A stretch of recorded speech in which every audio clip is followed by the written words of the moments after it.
I'm meeting my ex for closure tonight. You'd only make it awkward, she said. Got it, I said. Emailed the jeweler for a refund while she was gone. When she walked in, my side of the closet was empty. Why is your stuff missing? How was closure? Fine, but why? Because this is mine. I, 29, male, had been with Evelyn for 4 years. I thought I knew exactly where we were headed. The jeweler's confirmation email sat in my drafts folder, subject line. Custom engagement ring, final payment pending.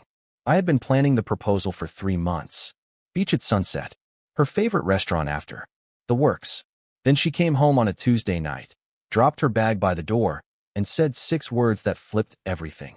I'm meeting my ex for closure tonight. I looked up from my laptop. Your ex? Carter. Yeah. She was already pulling off her work scrubs. Evelyn was a dental hygienist, always home by 6:30. It's been on my mind. We never really talked after the breakup. I just need to close that chapter properly. Want me to come with you? She laughed. Not a warm laugh. A dismissive one. You'd only make it awkward. It's just coffee. I'll be back by 9. I sat there, fingers frozen over the keyboard. The jeweler's email stared back at me. Got it, I said. She kissed the top of my head like I was a child being sent to bed early. Thanks for understanding. You're the best. The door closed behind her at 7:15. At 7:16, I opened a new email. Subject, refund request, order number 84429. The apartment suddenly felt too quiet. I stood in the bedroom doorway, staring at the closet we had shared for 2 years. Half hers, half mine. I pulled out my phone and checked the jeweler's return policy one more time. 14-day cancellation window.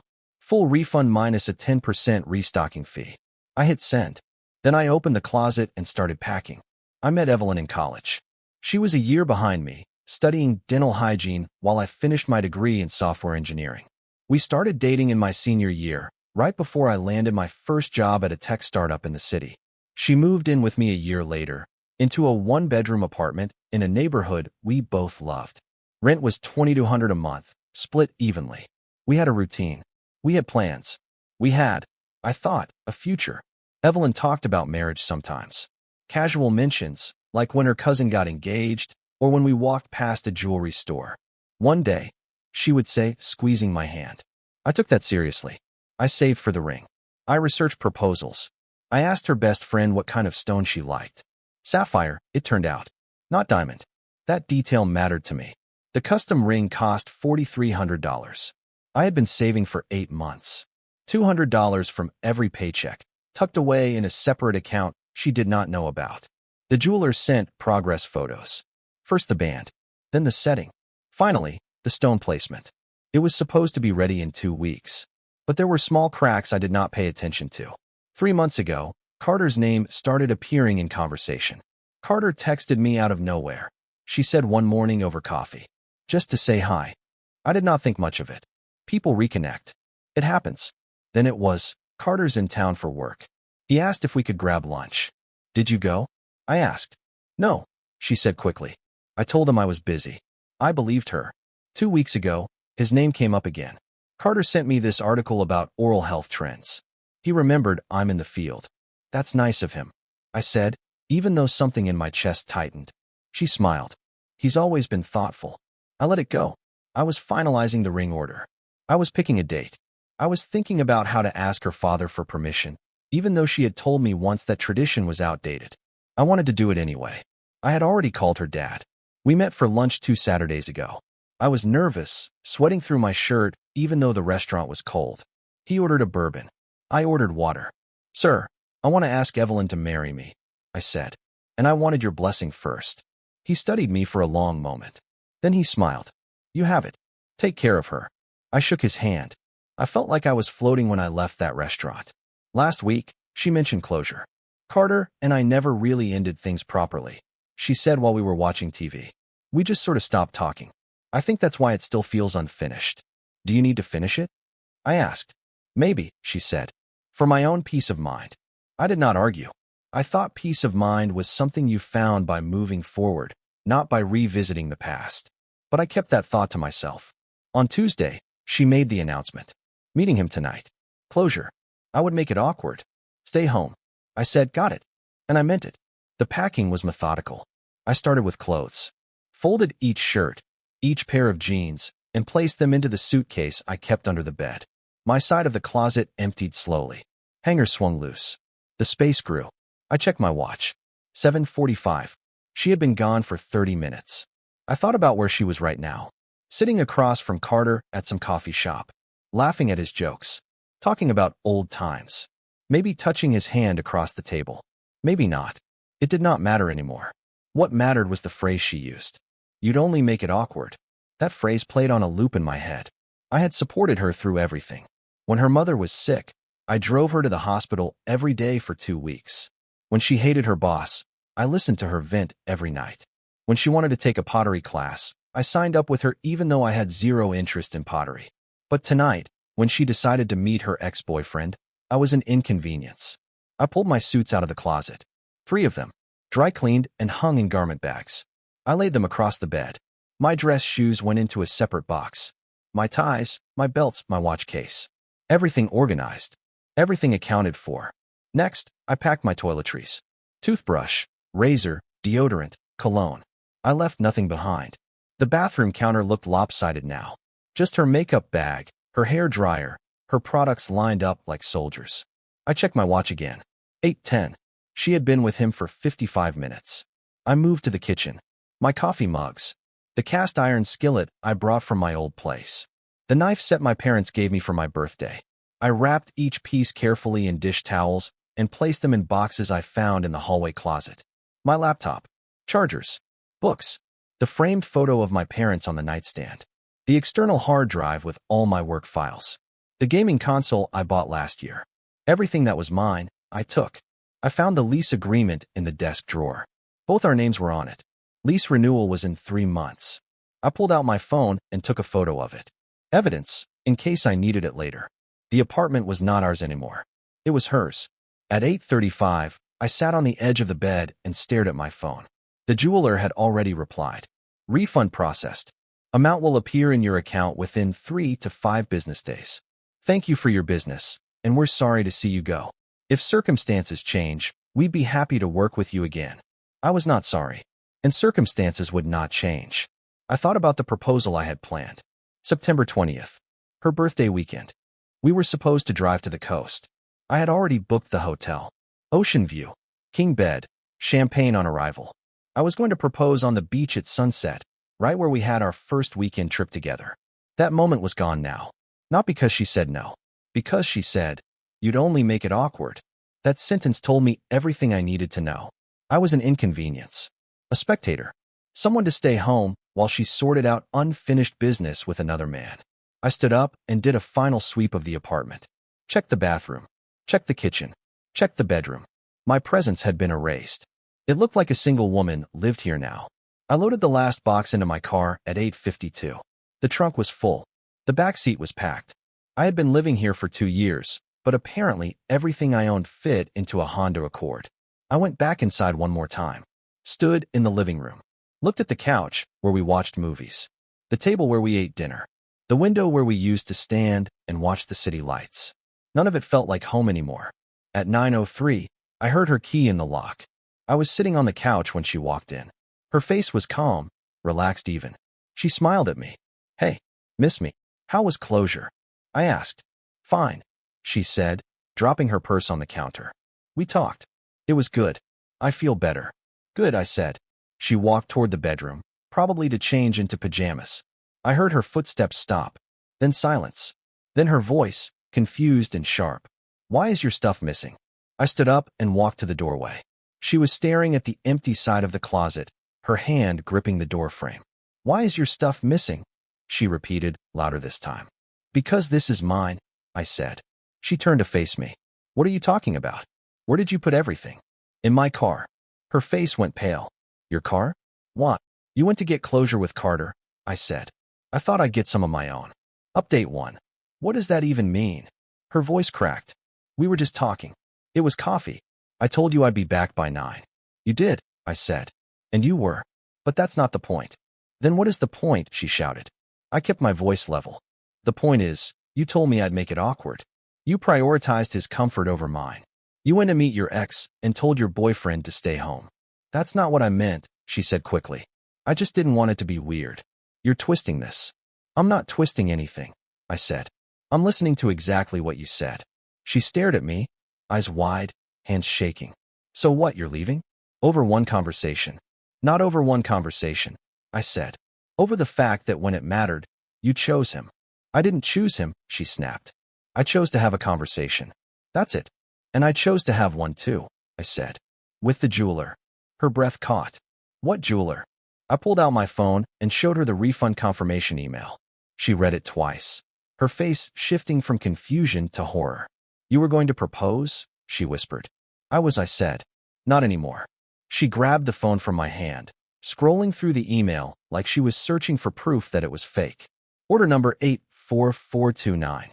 Refund amount, $3,870. Custom sapphire engagement ring.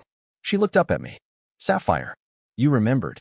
Of course I remembered, I said. I asked Kimberly 3 months ago what kind of stone you wanted. Her hands were trembling. You talked to Kimberly?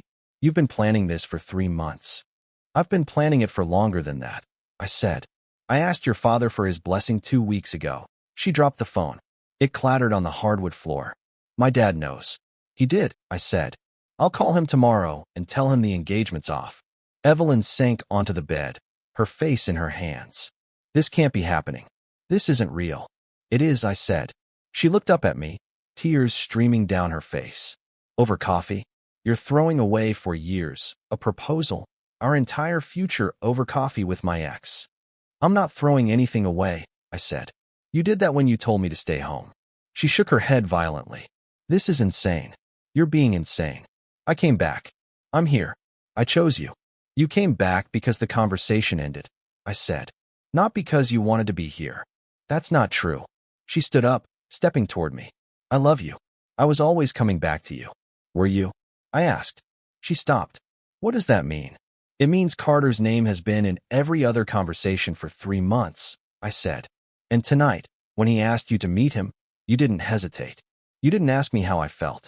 You just said I'd make it awkward. Because I knew you'd overreact, she said.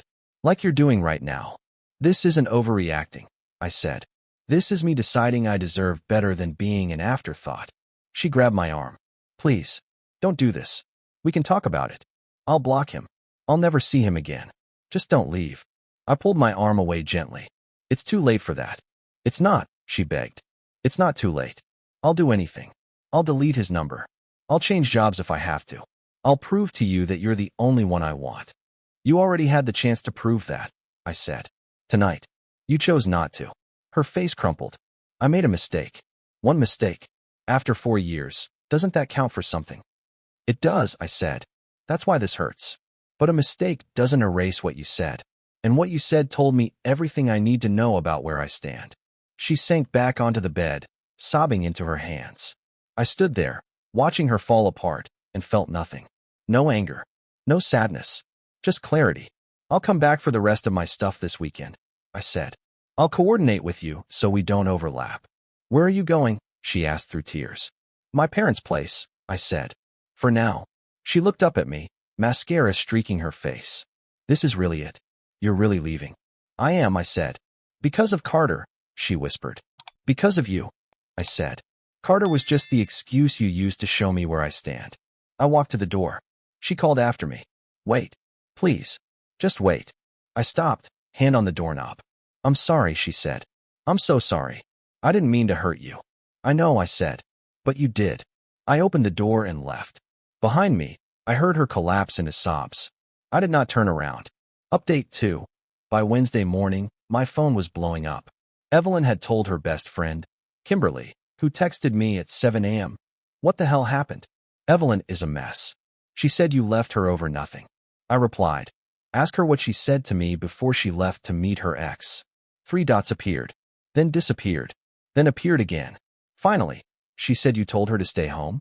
She told me I'd make it awkward if I came with her. I typed back. Then left to get closure with Carter. The dots stopped. No reply for 10 minutes. Then, oh, she left that part out. I figured, I said. Kimberly called me 20 minutes later. I just talked to her again. She's not telling me everything, is she? No, I said. What really happened? Kimberly asked. I told her. The ring. The refund. The packing. The exact words Evelyn used. Kimberly was silent through most of it. When I finished, she let out a long breath. I had no idea. She made it sound like you just snapped out of nowhere. I didn't snap, I said. I made a decision. Yeah, Kimberly said quietly. I think you made the right one. An hour later, Evelyn's mom called. I let it go to voicemail. She left a long message asking me to reconsider, saying Evelyn made a mistake, but she loves me, saying 4 years is too much to throw away. I deleted the message. Then Evelyn's sister called. I answered. You need to fix this, she said. No greeting. No preamble. There's nothing to fix, I said. She's devastated, her sister snapped. She hasn't stopped crying since last night. I'm sorry she's upset, I said. But that doesn't change what happened. She said it was just coffee. One conversation. And you're punishing her for it. Did she tell you what she said to me? I asked. She said you were jealous, her sister said. Ask her if she told me I'd make it awkward, I said. Ask her if she knew I was planning to propose. Ask her if she thought about how I'd feel before she walked out the door. Her sister was quiet. I'm not punishing her, I said. I'm choosing not to be with someone who treats me like an inconvenience. You're being stubborn, she said. Maybe, I said. But I'm also being honest with myself. She hung up. My own mom called next. Your father and I support whatever you decide, she said. But are you sure about this? Completely sure. I am, I said. Then come home, she said. Stay as long as you need. I drove to my parents' house that afternoon. They lived 2 hours outside the city, in the suburb where I grew up. My old bedroom was exactly as I left it. Posters on the wall, books on the shelf, a twin bed that felt too small now. My dad helped me unload the car. He did not ask questions. He just carried boxes and said, "You'll figure it out." My mom made dinner. Pot roast, mashed potatoes, green beans. Comfort food. We ate in silence for a while. Do you want to talk about it? She asked. Not really, I said. Okay, she said. But if you do, we're here. That night, Evelyn texted me. I broke it off with Carter. Told him I can't talk to him anymore. Does that change anything? I stared at the message for a long time. Then I typed, no. She replied immediately. Why not? I did what you wanted. I didn't ask you to do that, I wrote back. And it doesn't change what you said. I made a mistake, she texted. People make mistakes. They do, I replied. And people also face consequences. She called. I declined. She called again. I declined again. Then she sent a paragraph. I know I messed up. I know I hurt you. But we've been together for 4 years. We've built a life. We've talked about marriage and kids and growing old together. We've survived arguments and stress and distance. Doesn't that mean anything to you? Doesn't that deserve a second chance? I'm begging you. Please, just talk to me. I read it twice. Then I replied. It meant everything to me. That's why it hurt so much when you treated it like nothing. She stopped texting after that. Update 3, Friday night. Evelyn posted on social media. A vague quote about betrayal and abandonment. When someone gives up on you without even trying to fight for the relationship, it shows they never valued you in the first place. Her friends flooded the comments. You deserve better. His loss. Onward and upward. Men are trash. My phone lit up with screenshots. Friends asking if I saw it. Asking if I was okay. Asking what really happened. I did not respond to the post. I did not defend myself publicly. I just called Kimberly. You know what actually happened, I said. Are you going to let her rewrite it? Kimberly sighed. She's hurting. She's lashing out. That's fine, I said. But I'm not going to be the villain in her story. What do you want me to do? Kimberly asked. Tell the truth, I said. If people ask, tell them she went to meet her ex for closure and told me I'd make it awkward if I came. Tell them I was planning to propose. Tell them I left because I respected myself enough not to be a backup option. Kimberly was quiet for a moment. Then she said, okay. By Saturday afternoon, the narrative shifted. Kimberly talked to mutual friends. They talked to others. The post did not get deleted, but the comments changed. People started asking Evelyn questions. Wait, you met your ex? What did he do wrong exactly? Did you really tell him he'd make it awkward? Evelyn stopped replying to comments. Then one of her co-workers, someone I had met a few times at office parties, sent me a message. Hey, I heard what happened. Just wanted to say I'm sorry you're going through this. For what it's worth, I always thought you were good to her. I thanked her. Another friend, Ethan, someone I played basketball with on weekends, called me. Dude, is it true you were going to propose? Yeah, I said. And she went to meet her ex the same week? Same night, I said. Jesus, Ethan said. That's cold. It is what it is, I said. Sunday morning, Evelyn texted me from a different number. You turned everyone against me. I didn't, I replied. I just stopped letting you control the story. You told them about Carter, she wrote. You made me look bad. I told them the truth, I said. If that makes you look bad, that's on you. She sent a string of angry messages, calling me petty, calling me vindictive, saying I was punishing her for one mistake, saying I was destroying her reputation out of spite. You destroyed your own reputation, I typed back. When you lied about what happened. I didn't lie, she shot back. I just didn't tell them every detail. You told them I gave up without fighting, I said. That's a lie. I gave up after you chose someone else. I didn't choose someone else, she typed in all caps. I chose you. I came home to you. You came home because the date ended, I replied. Not because you missed me. She stopped responding. An hour later, she sent one more message. I hope you're happy. You ruined everything. I blocked the number. 2 weeks later, I heard from Kimberly again. Evelyn's moving out of the apartment, she said. She can't afford it on her own. I was not surprised. Rent was $2,200. On a dental hygienist's salary in the city, that was tight, even with 2 incomes. Where's she going? I asked. Back to her parents' place, Kimberly said. She's pretty broken up about it. She loved that apartment. We both did, I said. She asked if you'd be willing to take over the lease with her, Kimberly said. Split it until the renewal in December. No, I said. I figured, Kimberly said. But I told her I'd ask. Tell her I'll sign off on her breaking the lease early if the landlord allows it, I said. I'm not going to make this harder than it needs to be. That's decent of you, Kimberly said. I'm not trying to punish her, I said. I just can't be with her. 3 weeks after I left, Kimberly sent me another update. Carter reached out to me. Thought you should know. What did he say? I asked. He wanted to know if Evelyn was okay. Said she's been texting him again. I felt nothing. No anger. No jealousy. Just confirmation that I made the right call. What did you tell him? I asked. I told him to block her number, Kimberly said. He did. Good, I said. A month after I left, I got a message from Carter directly. Hey man, I don't know if this matters, but Evelyn reached out to me again last week. Wanted to meet up. I said no. Thought you should know. I read the message 3 times. Then I replied, thanks for telling me. He wrote back, for what it's worth, I think you dodged a bullet. She's been texting me nonstop since you left. I had to block her. I appreciate you letting me know, I said. No problem, he said. And hey, sorry for whatever part one played in this. I didn't know she was with someone when I first reached out. It's not your fault, I said. She made her choices. Still, he said, good luck with everything. Evelyn tried to reach out one more time through a mutual friend, Adrian. She wants to talk, Adrian said over the phone. She says she's ready to take accountability. Tell her I'm not interested, I said. Are you sure? Adrian asked. She seems genuine. She's been in therapy. I'm glad she's getting help, I said. But that doesn't change anything between us. She said she'd do anything to fix this, Adrian pressed. There's nothing to fix, I said. We're done. I've moved on. Have you really? Adrian asked. Moved on, I mean. Yeah, I said. I have. Adrian sighed.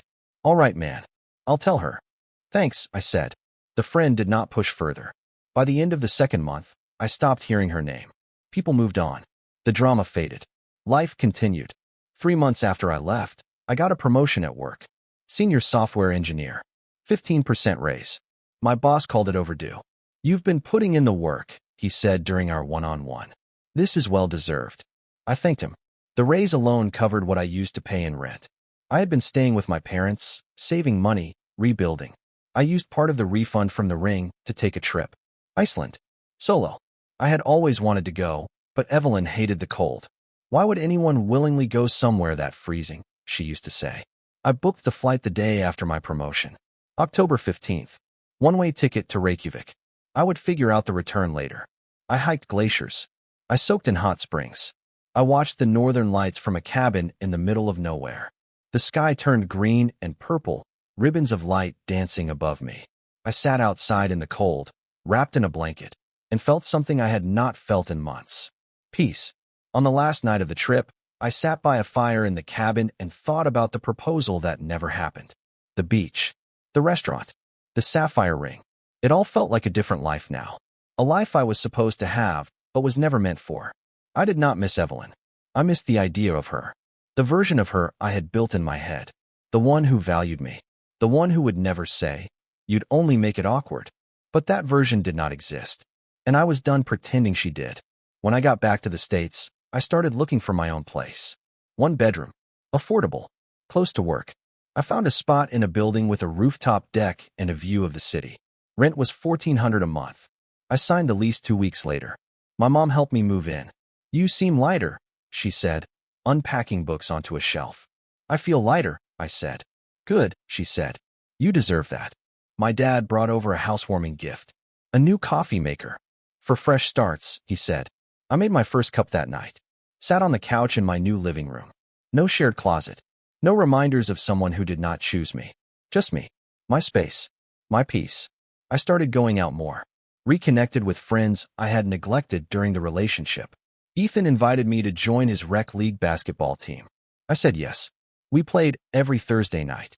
After games, we'd grab beers and wings. It was simple. Easy. No drama. I also started dating again. Nothing serious.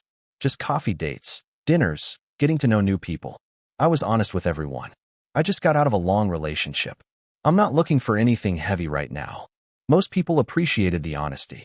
One woman, Anna, an architect I met through a friend, laughed when I told her. That's refreshing. Most guys pretend they're ready when they're not. We went on 3 dates. She was smart, funny, ambitious. But I was not ready. I told her after the 3rd date.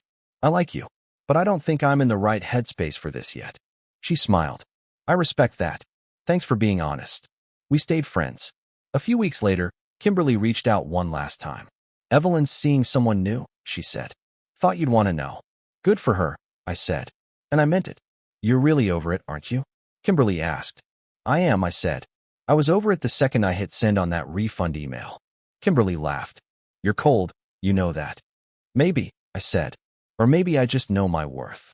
"Well," Kimberly said, "for what it's worth, I think you made the right call." She wasn't ready for what you were offering. "No," I said. She wasn't. We hung up. I deleted the conversation. I did not need to think about Evelyn anymore. I did not need updates or closure or explanations. I had already moved on. For months after leaving, I ran into her father at a grocery store. He was in the produce section, picking out apples. I almost turned around and walked away, but he saw me first. "Hey," he said, setting down an apple. "How are you?" "I'm good," I said. "You?" "Can't complain," he said. Then, quieter, I heard what happened. "With Evelyn." I nodded. "Yeah. I'm sorry it didn't work out," he said. "For what it's worth, I thought you were good for her." "I appreciate that," I said. He hesitated. Then, "She told me what she said to you. About making it awkward." I waited. "That was wrong," he said. "I told her that. She knows it now." "I'm glad," I said. He extended his hand. I shook it. "Take care of yourself," he said. "You too," I said. We went our separate ways. I did not feel angry or sad. Just neutral. That chapter was closed. Looking back now, 6 months later, I do not regret leaving. I do not regret the refund. I do not regret packing my things while she was out getting closure with someone else. Some people think I overreacted, that I should have fought for the relationship. That 4 years deserved more than one night of anger and a packed suitcase. But those people did not hear what I heard. They did not feel what I felt when she said, "You'd only make it awkward." They did not sit in that apartment, alone, while she laughed over coffee with her ex. They did not plan a proposal, save for a ring, ask her father for permission, imagine a future, only to realize that future was built on a foundation that cracked the second it was tested. I deserved better than being told to stay home. I deserved better than being an inconvenience. I deserved better than someone who needed closure with someone else before she could fully commit to me. And when I realized that, the choice was easy. I left. I got my refund. I reclaimed my space. And I never looked back. Some rings start wars. Mine bought a ticket to Iceland, a rooftop apartment with a city view, and a fresh start that I built entirely on my own terms. I have a new life now. A better job. Better friends. Better boundaries. I know what I will and will not tolerate. I know what I deserve. And I know that the right person will never make me feel like I'm in the way. That was closure enough for me. A few weeks ago, I got a message from Evelyn's sister. Not the one who called me stubborn. Her younger sister, Brianna. Hey, I know we don't really talk, but I wanted to say I'm sorry for how everything went down. Evelyn told me the full story recently. What she said to you, what you were planning. I think you made the right call. I stared at the message for a while. Then I replied, thanks. I appreciate that. For what it's worth, Brianna wrote back, she's doing better now. Therapy helped. She knows she messed up. I'm glad she's doing better, I typed. She asked me not to tell you this, Brianna said, but I think you should know. She said losing you was the biggest mistake of her life. I read it twice. Then I set the phone down. It did not change anything, but it was good to know she understood. I did not reply. Yesterday, I went ring shopping again. Not for Evelyn. Not for anyone specific. Just looking, seeing what was out there. Planning for the future whenever it comes. The jeweler recognized me.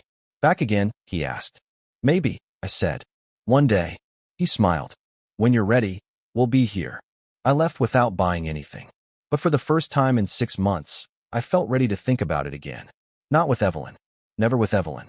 But with someone who will never tell me I make things awkward. Someone who will choose me first. And when I find her, I will be ready.